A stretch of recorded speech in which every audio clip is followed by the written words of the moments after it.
শেখ হাসিনা তার জন্য কেউ কেউ মায়া কান্না কাঁদে, কেউ কুমিরের কান্না কাঁদে, এবং যে দেশে তিনি আশ্রয় নিয়েছেন সেই দেশ যেন কোনোভাবেই স্থির হতে পারছে না।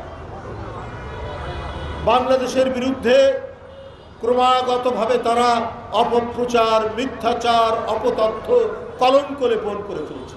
পৃথিবীর অন্য কোনো দেশ এটা করছে না, বরং আমাদের এই পট পরিবর্তন, 5ই আগস্টের পরিবর্তনের পরে এদেশের সাহসী জনতা আর তারুণ্যের যে উচ্ছ্বাস, তাদের যে আত্মদান, এটা গৌরবান্বিত হয়েছে। পৃথিবীর আটলান্টিকের ওই পার থেকে প্রশান্ত মহাসাগর, ভারত মহাসাগর, আরব সাগর, প্রত্যেকটি জায়গায় এই দেশের তরুণ জনতার, ছাত্র জনতার এই আত্মদানের ঢেউ যেন গোটা বিশ্বকে এক ধরনের একটি চমক দিয়েছে। অথচ পার্শ্ববর্তী দেশ তারা অপতথ্য দিয়ে যাচ্ছেন। বাংলাদেশে নাকি সংখ্যালঘুদের উপর অত্যাচার হচ্ছে। কোথায় অত্যাচার হচ্ছে ভাই? অত্যাচার তো করছে না আপনারা। সংখ্যালঘু নিপীড়ন তো হয় ভারতে, সংখ্যালঘুদের উপর উৎপীড়ন হয়তো আমাদের এই পার্শ্ববর্তী দেশে। 400 বছরে সম্রাট বাবর যে মসজিদ নির্মাণ করেছিলেন, সেই মসজিদকে ভেঙে চুরে তারা সেখানে মন্দির নির্মাণ করেছে। তো সংখ্যালঘুদের উপর যত অত্যাচার, অবিচার, অনাচার, ওটা তো হয় ওই দেশে, বাংলাদেশে হয় না। বাংলাদেশে হিন্দু, মুসলমান, খ্রিস্টান হাতে হাত ধরে ঘোরাফেরা করে। এই ঐতিহ্য আমাদের পুরনো, অথচ আমাদের সেই মহান ঐতিহ্যকে কলঙ্কিত করার জন্য ভারত থেকে বারবার আমাদের বিরুদ্ধে অপতথ্য দেওয়া হচ্ছে, আমাদের বিরুদ্ধে কলঙ্ক লেপন করা হচ্ছে। আপনারা এত অস্থির কেন? আপনারা বাংলাদেশের বিষয়ে আপনারা কেন যেন এলোমেলো কথা বলছেন? কারণ আপনারা কোনোভাবেই শেখ হাসিনার পতন কামনা করেননি। কারণ আপনাদের স্বার্থ শেখ হাসিনা দেখতো, বাংলাদেশের স্বার্থ দেখত না। কারণ শেখ হাসিনা জানে ও নির্বাচন দিলে, অবাধ সুষ্ঠু নির্বাচন দিলে শেখ হাসিনা কোনোদিন জিতবে না। তাই সে সবসময় দিল্লির একটা শেল্টার চেয়েছে, দিল্লির একটা আশ্রয় চেয়েছে। শেখ হাসিনার তার বোনের নাম কি? শেখ রেহানা। তার ছেলে মেয়েদের জন্য তিনি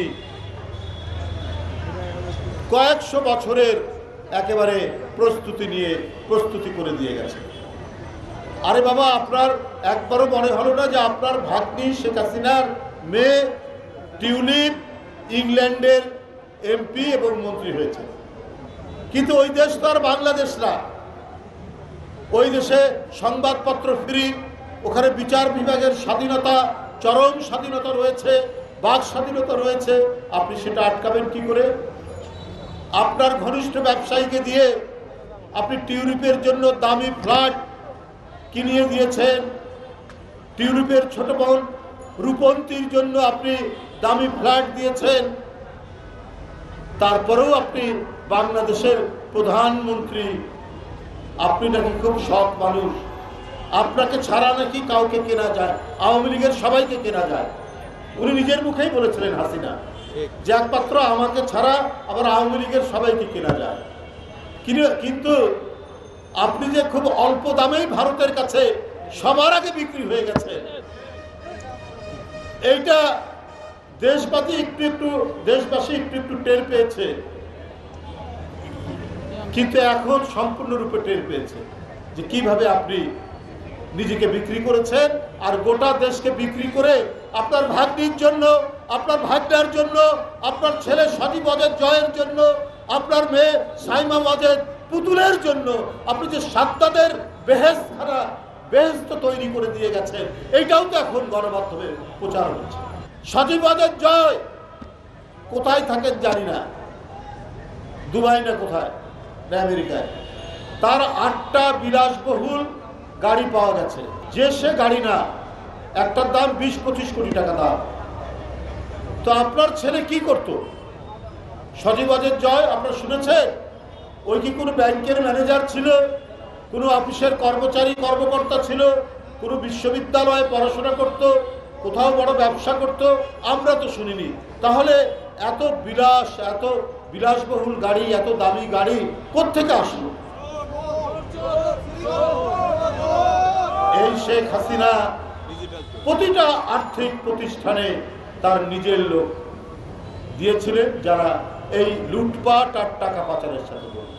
তাই বন্ধুরা আমার, এইরকম একটি দানব লুটেরা সর্বগ্রাসী এক বুভুক্ষ রাক্ষসের হাত থেকে জাতি যখন পরিত্রাণ পেয়েছে, সুতরাং আমাদেরকে নতুন মানবিক সাম্য, আমাদেরকে একটি জোরালো গণতান্ত্রিক শক্তির উপর আমাদেরকে দাঁড়াতে হবে।